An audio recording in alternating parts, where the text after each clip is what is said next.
Assalamualaikum warahmatullahi wabarakatuh. Saya Jauharatul Husnia dari SMA Negeri 1 Rana Pesisir, kelas 12 jurusan IPS, ingin menyampaikan materi bab 3 mengenai peran aktif bangsa Indonesia pada masa perang dingin dan dampaknya terhadap politik dan ekonomi global, yang dibimbing oleh Ibu Vivianti SPD. Poin yang A, perang dingin pertama. 1. Munculnya dua negara adidaya. Pasca Perang Dunia II, negara di dunia terbagi ke dalam dua blok. Yang pertama blok barat dan yang kedua blok timur. Pembagian ini berdasarkan perbedaan ideologi, yakni liberalisme dan komunisme. Liberalisme dianut oleh blok barat yang dipimpin oleh Amerika Serikat, dan negara ini tergabung ke dalam NATO pada 1949. Negaranya yang pertama Prancis, Inggris, dan Kanada. Adapun blok timur dipimpin oleh Uni Soviet. Negara tersebut yaitu Bulgaria, Jerman Timur, Hungaria, Rumania, dan Albania. Adapun di Asia yaitu Mongolia, Vietnam, dan Korea Utara. Negara blok timur ini tergabung dalam Pakta Warsawa dibentuk oleh Uni Soviet pada 1955. Persaingan ini tidak berujung pada konflik secara langsung. Keduanya memiliki beberapa cara, yakni yang pertama koleksi militer, yang kedua penyebaran ideologi dan pengaruh, yang ketiga pemberian bantuan kepada negara klien, yang keempat spionase, yang kelima kampanye propaganda secara besar-besaran, yang keenam perlombaan nuklir, dan yang ketujuh kompetensi dalam bidang teknologi. Pada tahun 1980-an, Uni Soviet mengalami stagnasi ekonomi yang membuat presidennya memperkenalkan kebijakannya. Kebijakan ini berdampak munculnya gelombang revolusi damai di negara satelitnya. Revolusi tersebut berakhir dengan runtuhnya Uni Soviet pada tahun 1991. Yang kedua, penyebab Perang Dingin. Selain karena faktor perbedaan ideologi, konflik ini terjadi karena faktor sebagai berikut. Yang pertama, Stalin bersikeras menolak bergabung dalam Perserikatan Bangsa atau PBB. Penolakan ini membuat Uni Soviet tidak berkeinginan untuk memecahkan masalah internasional secara damai. Yang kedua, pada konferensi Teheran pada tahun 1943, Stalin dan Churchill bersilang pendapat tentang seberapa banyak negara Eropa Timur yang akan berada di bawah kekuasaan Stalin. Ringkasan Perang Dingin disebabkan oleh faktor sebagai berikut. Sama-sama ingin menguasai dunia, Uni Soviet bertekad menyebarluaskan paham komunis, ketidaksukaan Uni Soviet akan kapitalisme, kekhawatiran AS terhadap pengaruh dan serangan komunis. Uni Soviet takut terhadap bom atom yang dibuat AS. AS menolak membagi rahasia nuklirnya. Eksplanasi Uni Soviet sampai ke Eropa Barat. Uni Soviet melanggar janji untuk menyelenggarakan pemilihan umum. 3. Jalannya Perang Dingin. A. Persaingan politik. Marshall Plan vs Molotov Plan. Pada awal 1947 terjadi pertemuan antara Inggris, Prancis, AS, dan Uni Soviet yang membahas rencana mewujudkan kemandirian ekonomi. Pada Juni 1947, Truman AS mengesahkan program Marshall Plan.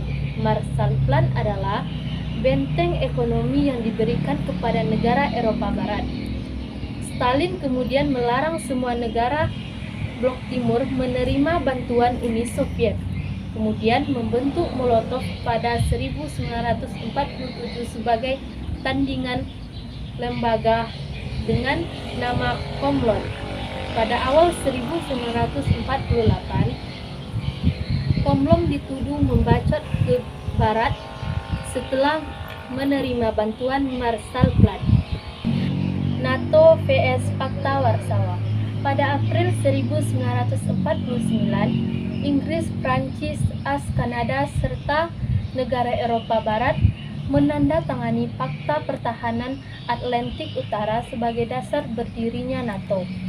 Amerika Serikat kemudian mendanai Chia untuk berbagai macam proyek melawan pengaruh komunis di kalangan elektoral Eropa dan negara berkembang. Pada awal 1950-an, Amerika Serikat berinisiatif untuk membangun kembali militer Jerman Barat pada 1955. AS menjamin keanggotaan Jerman Barat di NATO. Uni Soviet membentuk Pakta Warsawa pada 1955 sebagai upaya menandangi yang berisi perjanjian bentuk timbal balik dalam Blok Timur. Pada 23 Oktober 10 November 1956 terjadi resolusi yakni upaya menentang pemerintahan komunis negara yang didukung Uni Soviet setelah berhasil menggulingkan pemerintahan komunis masyarakat Khrushchev PS Eisenhower. Pada 1953 terjadi perubahan konstelasi politik dalam Perang Dingin yang disebabkan pengambilan kepemimpinan di AS dan Uni Soviet. Adapun Uni Soviet terjadi perubahan kematian pemimpinnya Joseph Stalin pada Januari 1953. Nikita Khrushchev kemudian diangkat menjadi pimpinan Uni Soviet. Selama periode 1957 sampai 1981, Khrushchev secara terbuka dan berulang kali mengancam Barat dengan senjata Menteri Luar Negeri AS John Wouters memprakarsai kebijakan neolog sebagai strategi baru. Yang B. Konflik Berlin. Konflik Berlin berawal dari permasalahan Jerman menjadi dua, yakni Jerman Barat dan Jerman Timur. Akibat dari kekalahan yang dialami Jerman pada Perang Dunia II, wilayah Barat Jerman dikuasai oleh Prancis, Inggris, dan Asia. Pada 23 Mei 1949 untuk membentuk Republik Federal Jerman atau Jerman Barat. Jerman Timur dikuasai Uni Soviet pada 7 Oktober 1949 membentuk Republik Demokratik Jerman atau Jerman Timur. Sejak 1955, Uni Soviet berupaya mencegah migrasi warga Jerman Timur berhasil berimigrasi ke Jerman Barat setiap tahunnya melalui cara yang terdapat antara Berlin Timur dan Barat. Emigrasi menyebabkan terjadinya perpaduan sumber daya manusia yang potensial. Yang C. Berebut pengaruh di luar Eropa. Amerika Serikat memperluas kebijakan di Asia, Afrika, dan Amerika untuk melawan gerakan nasionalisme revolusional yang kebanyakan dipimpin oleh Partai Komunis yang dibiayai Uni Soviet. Pada awal 1950-an, AS membentuk aliansi dengan Jepang, AS Selandia Baru, Thailand, dan Eropa tahun 1950-an dan awal 1990-an merupakan perjuangan merebut kemerdekaan di negara dunia ketiga. Hal ini berpengaruh antara Amerika Serikat dan Uni Soviet. D. Perlombaan teknologi dan periode detente. Pada Agustus 1952, Uni Soviet berhasil meluncurkan peluru kendali antar benua pertama dan pada Oktober 1957 juga meluncurkan satelit bumi pertama. Periode 1960-an dan 1970-an lebih dikenal dengan nama periode detente dalam senjata perang dingin, yang berarti kedua negara adidaya berupaya meredakan kegagalan antara mereka. Kendali tersebut tidak lepas dari 4 hal berikut. Yang pertama, berkurangnya gaung pertarungan ideologi di negara dunia 19 43 dan munculnya pola-pola baru. 2. AS menyadari bahwa pertolongan ideologi dengan Uni Soviet tidak boleh menyebarkan masalah ekonomi di negara. 3. Uni Soviet dipaksa mengalihkan perhatiannya pada isu dalam negeri. 4. Negara adidaya semakin sadar bahwa dunia ketiga semakin kuat. Peradaan ketegangan dalam periode detente ditandai setidaknya oleh 2 peristiwa penting. Pertama, pada Februari 1972, Presiden AS Richard Nixon mengumumkan pemulihan hubungan dengan Tiongkok. Ia melakukan kunjungan ke Berlin dan bertemu dengan Tao Zhou dan Zhou Enlil. Kedua Nikon bertemu dengan para pemimpin Uni Soviet. B. Perang Dingin Kedua. Istilah Perang Dingin Kedua merujuk pada periode peningkatan kembali ketegangan dan konflik akhir 1970 dan awal 1980-an. Peningkatan ketegangan terjadi dalam hal ekonomi, militer, dan budaya. Dari segi ekonomi, Moskow telah membangun sumber daya militer yang menghabiskan 25% dari produk nasional tahunnya. Uni Soviet membangun persenjataan. Dari segi politik, Perang Dingin Kedua ditandai dengan peningkatan dukungan pemerintah di negara dunia ketiga melawan pemberontakan dalam negeri. Tindakan penumpasan terhadap pemberontakan yang melawan kekuasaan yang sah ini. Pada awal 1985, prinsip anikomunisme telah berkembang menjadi sikap yang dikenal sebagai pemikiran ringan. C. Berakhirnya Perang Dingin, runtuhnya Uni Soviet. Pada 1985, Mikhail Gorbachev diangkat menjadi Sekretaris Jenderal Partai Komunis dengan kondisi perekonomian Uni Soviet yang sedang stagnan dan penurunan terjadi dalam penerimaan valuta asing akibat turunnya harga minyak dunia.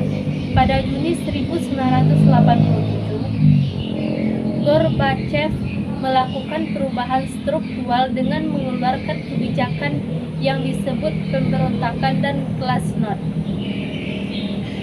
Perestroika mengumumkan sistem kuota produksi menjadi lebih efektif dan membuka jalan bagi investor asing.